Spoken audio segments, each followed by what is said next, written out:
US-China Tech War, China to overtake America in core 21st century technologies within next decade, Harvard report predicts. Here's a summary of the article. AI's hottest subfield, China has 6 times more patent publications than the US.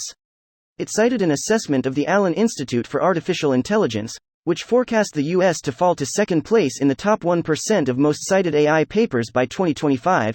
In 5G, nearly all key indicators support projections that China will dominate this field.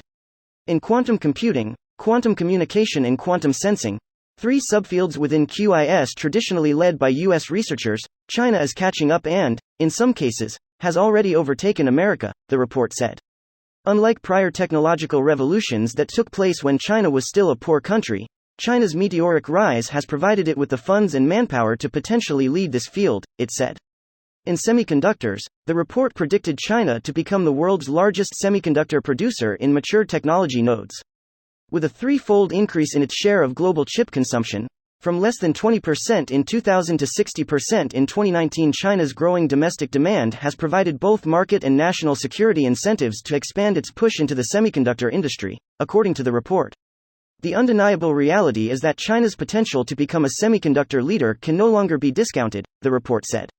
The U.S. retains control of key supply chain choke points through firms like Applied Materials and Lam Research, which hold 55% market share of chip manufacturing equipment, versus 2% for China, and 85% of electronic design automation software, according to the report.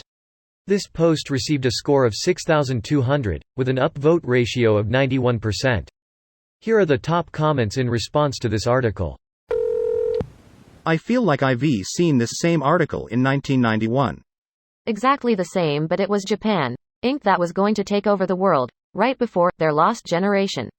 You do realize that Japan, South Korea, are much more technology advanced than the US.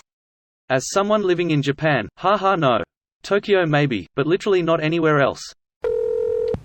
A country that thinks windmills cause cancer, and 5G causes autism, won't be the tech capital anymore. I'm shocked. A significant portion of high-ranking CCP officials have degrees in science and engineering. Meanwhile, US politicians talk about Jewish space lasers and think a pandemic that killed almost 1 million of their people is fake news. They're saying stupid things because it's the easiest way to get them millions of votes. Yeah, but we're increasingly seeing politicians getting elected that are so dumb that they aren't faking the stupidity anymore. Hear a lie often enough and you start to believe it. There's even a fancy term for it: availability heuristic. And the people hearing lies the most are the people telling them. After reading the headline, I was thinking this must be Allison, and indeed it was. All thanks to patriot capitalists who fired everybody, dismantled and shipped whole manufacturing warehouses to China in the 80s, 90s. Line go up. Stock market shareholders. Harvard graduates. I feel like the best thing Americans can do is try to go a lot harder to promote STEM education.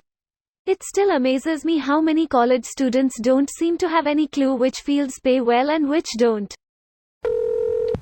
We have literally sold ourselves out and given them all the industrial power. Not quite. The elite sold the working and middle class out to further enlarge the wealth gap. Alas, it doesn't seem the system is set up to do anything about it. Anyone not see this coming? China has been looking decades ahead while the US can't look past the next election cycle. I mean, that is technically the advantage of an authoritarian nation. The leadership is constant, so there is no worry for election cycles. Democratic nations all over the place kinda have that problem. Their politicians focus on the next cycle because they want to keep their jobs. The US election cycle is ridiculous though. Other democracies have a 2-month period for election ads and a cap on how much can be spent on them, so the elected official's job is actually governing and not schmoozing donors and worrying about optics as their entire career.